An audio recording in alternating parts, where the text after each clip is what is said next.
പുതിയൊരു വീഡിയോയിലേക്ക് എല്ലാവർക്കും സ്വാഗതം. കഴിഞ്ഞ കുറച്ച് ദിവസങ്ങൾക്ക് മുമ്പ് ഞാനൊരു വീഡിയോ ഇട്ടിട്ടുണ്ടായിരുന്നു. അതിനുശേഷം എൻ്റെ മനസ്സ് നിറയെ നിങ്ങളാണേ. കഴിഞ്ഞ വീഡിയോയിൽ ഞാൻ പങ്കുവെച്ച എൻ്റെ വിഷമങ്ങളും എനിക്ക് വയ്യാതിരുന്നപ്പോൾ വീടും അടുക്കളയും ഒക്കെ താറുമാറായി കിടന്ന അവസ്ഥയൊക്കെ നിങ്ങൾ കണ്ടല്ലോ.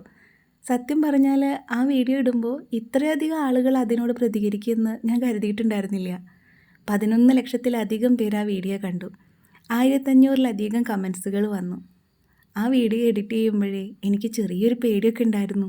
ഇതൊക്കെ കണ്ടാൽ ആളുകൾ എന്ത് വിചാരിക്കും, ഇത്രയും വൃത്തികേടായി കിടക്കുന്ന അടുക്കളയൊക്കെ കാണിക്കണോ എന്നൊക്കെ ഞാൻ ആലോചിച്ചിരുന്നു.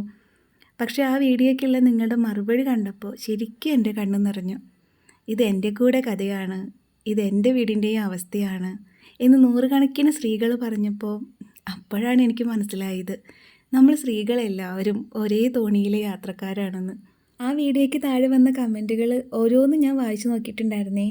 ചില കമൻറ്റുകൾ വായിച്ചപ്പോൾ ശരിക്കും എനിക്ക് നെഞ്ചു പടഞ്ഞു. ഒരു സഹോദരി എഴുതിയത് ഇങ്ങനെയാണ്: ചേച്ചി, എനിക്ക് കടുത്ത പനിയായിട്ട് 2 ദിവസം കിടപ്പിലായിരുന്നു. ആരും എനിക്കൊരു ഗ്ലാസ് വെള്ളം പോലും തന്നില്ല. വിശന്നപ്പോൾ എഴുന്നേറ്റ് വന്ന് കഞ്ഞി വയ്ക്കാൻ നോക്കിയപ്പോൾ അടുക്കളയിലെ പാത്രങ്ങൾ കുന്നുകൂടി കിടക്കുന്നു. അത് കണ്ടപ്പോൾ പനിയേക്കാൾ കൂടുതൽ എനിക്ക് സങ്കടം വന്നത് എൻ്റെ അവസ്ഥ ഓർത്താണെന്ന്. മറ്റൊരു കമൻറ്റ് ഇതായിരുന്നു: നമ്മളുള്ളപ്പോൾ ഒന്നിനൊരു കുറവുണ്ടാവില്ല, പക്ഷേ നമ്മളൊന്ന് തളർന്നാൽ ആ വീട് തന്നെ അനാഥമായ പോലെയാണെന്ന്. അങ്ങനെ ഒരുപാട് കമൻറ്റുകൾ വന്നിരുന്നു. ഹൗസ് വൈഫ് എന്നൊരു ലേബലാണല്ലോ നമ്മൾക്കുള്ളത്. നമ്മൾ പുറത്തു പോയി ജോലി ചെയ്ത് സമ്പാദിക്കുന്നൊന്നുമില്ല, എന്നാലും നമ്മളും ആ വീടിന് വേണ്ടി കഷ്ടപ്പെടുന്നില്ലേ? പക്ഷേ ആ കഷ്ടപ്പാടിന് ഒരു വില കിട്ടുന്നുണ്ടോ എന്ന് ചോദിച്ചാൽ പലർക്കും ഉത്തരമില്ല. നമ്മൾ രാവിലെ എഴുന്നേൽക്കുന്നത് മുതൽ രാത്രി ഉറങ്ങുന്നത് വരെ ചെയ്യുന്ന ജോലികൾ പലപ്പോഴും ആരും കാണാറില്ല. അത് നമ്മുടെ കടമയാണെന്നും പറഞ്ഞ് എല്ലാവരും അതങ്ങ് വിടും. ഭക്ഷണം കൃത്യസമയത്ത് മേശപ്പുറത്ത് വരണം, തുണികൾ അലക്കി തേച്ച് വെച്ചിരിക്കണം, വീടെപ്പോഴും വൃത്തിയായിരിക്കണം. ഇതെല്ലാം ചെയ്യുമ്പോൾ നമ്മളൊരു യന്ത്രമായി മാറുകയാണ്. നമുക്കൊരു സുഖമില്ലായ്മ വരുമ്പോൾ പോലും, നമ്മുടെ ശരീരത്തിന് വിശ്രമം വേണമെന്ന് തോന്നുമ്പോൾ പോലും നമ്മൾ വിശ്രമിക്കാറില്ല. കാരണം എന്താ? ഞാൻ കിടന്ന എൻ്റെ മക്കൾ എങ്ങനെ കഴിക്കും, എൻ്റെ ഭർത്താവിന് വർക്കിന് പോകണ്ടേ എന്നൊക്കെയുള്ള ആകുലതകൾ വേറെ. ഈ ഒരു മനോഭാവം നമ്മുടെ ഉള്ളിൽ നിന്നിട്ട് തളർത്തുകയാണ് നമ്മളേനെ. നമ്മൾ മറ്റുള്ളവരെ പരിഗണിക്കുന്നതിൻ്റെ 10-1 പോലും നമ്മളെ ആരും പരിഗണിക്കുന്നില്ല എന്ന തിരിച്ചറിവുണ്ടാകുമ്പോഴാണ് ഏറ്റവും വലിയ സങ്കടം വരുന്നത്.